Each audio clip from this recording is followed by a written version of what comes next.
民进党的台南市议员朱正宪指控立委参选人李全教伫咧公祭场合对伊起骹动手，将伊阿嬷棍压掉咧，伫咧恐吓，即马已经报案而且提告。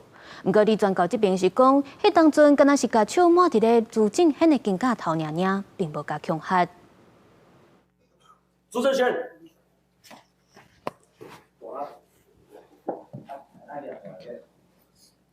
就一直扣住，好，都没有放了啦，就长达5分钟啦。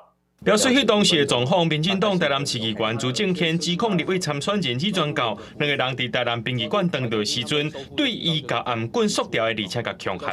会在公开的场合有办法这么的理所当然的对我做这件事情？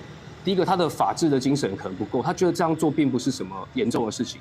那这样也代表着，在没有人看到的地方，当我一个人的时候。 我会遇到什么样的事情，这个是很难讲的。朱正宪讲，迄当时互李全教控制自由，而且对伊大声骂，起因就是伊几落届捌公开指控伊过去有贿选，李全教找伊理论。他都一直强调他自己是无辜的，他没有贿选，他没有社会，他可以在他的平台上不断的上播一些有悖于事实的资讯。难道我们没有责任去把真实的资讯揭露给我们选区的民众吗？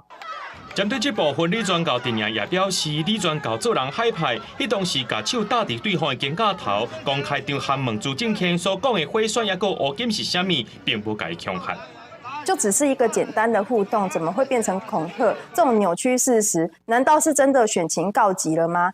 他屡次这样子一直抹黑李全教先生，不管是在网络新闻媒体或者是公开场合，那已经对李全教先生造成他的人格上的磨灭。台南市立殡仪馆怀哲厅涉嫌妨碍自由等案。 本分局已经受理依法办理中。李全教阵营也无排除过朱正宪诽谤意图使人袂当选的诉讼，只不过殡仪馆关键的监视器画面，警方以警察无公开无要提供，但是真相爱等警方调查。记者综合报道。